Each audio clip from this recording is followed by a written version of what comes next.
कितने घंटे सोते हैं? 10 बजे आप सो जाते हैं और जागते कितने बजे हैं? 5 बजे जाग जाते हैं।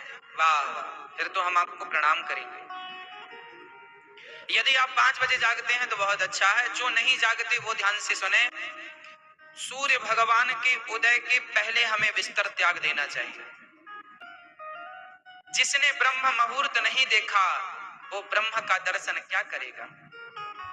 इसलिए सुबह के वक्त को ब्रह्म मुहूर्त बोलते हैं। सुबह जल्दी जागो। सूर्य भगवान आ गए और तुम अभी तक सो रहे हो। सूर्य भगवान कहेंगे वाह, मैं तेरे घर आ गया किरण लेकर, रोशनी लेकर, और तू दरवाजे भी नहीं खोला।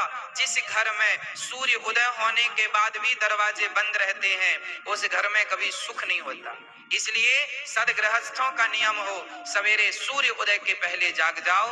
लगभग 5:30 बजे या 5:30 बजे बिस्तर छोड़ दो और छोड़कर सबसे पहले बढ़िया 2-3 गिलास पानी पीकर 100-200 कदम चलकर और बढ़िया अपनी क्रियाओं से निवृत्त होकर स्नान करो।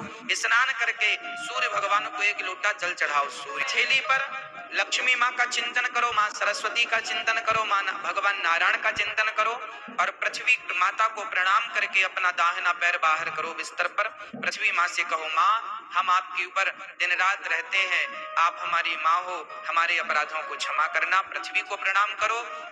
जागते ही भगवान को धन्यवाद दो, विधाता आज का दिन आपने दिखाया उसके लिए धन्यवाद। रात बहुत बढ़िया बीती उसके लिए। बिस्तर पे ही बैठे बैठे भगवान को धन्य, हे नाथ मैं आपको कभी भूलूं नहीं। और सवेरे पानी पीते हो कि नहीं आप लोग? हाँ, सवेरे कम से कम 4 गिलास पानी पीना चाहिए। 4 नहीं तो 3, 3 नहीं तो कम से कम 2, मैं 1 नहीं कहूंगा, कम से कम 2 गिलास पियो पानी। जरा रात को तांबे के बर्तन में, ताम्र पात्र में पानी भर दो। तांबा जानते हैं ना, लोटा होता हमारे यहाँ तांबे का, उसको साफ करके रात को उसमें बढ़िया शुद्ध जल छान करके भर दो और उसे ढक दो।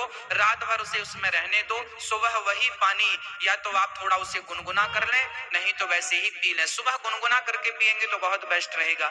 वो पानी, तांबे का जो पानी आप पिएंगे वो बुद्धि बहुत बढ़िया करेगा। खासकर बच्चों को पिलाना चाहिए। जितना पानी आप सवेरे बच्चों को पिलाएंगे तांबे के बर्तन का, बच्चे उतने ही बुद्धिमान बनेंगे। जल बढ़िया पिलवाओ और फिर जल पिलाने के बाद सबसे पहला काम क्या होना चाहिए? 100-200 कदम चलो, है ना, और उसके बाद सीधा स्नान हो। मलमूत्र की क्रियाओं से निवृत्त होकर स्नान हो। स्नान के बाद शुद्ध वस्त्र पहनकर सबसे पहले बच्चों को लोटा भर जल दो। कहो बेटा सूर्य भगवान को चढ़ाओ चढ़ाओ चढ़ाओ। बच्चे कहते हैं क्या होगा?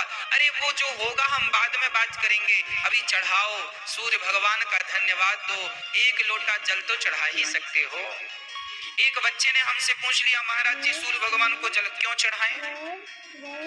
हमने कहा ये बताओ, तुम्हारे घर में लाइट जलती है, बिल देते हो कि नहीं? हाँ।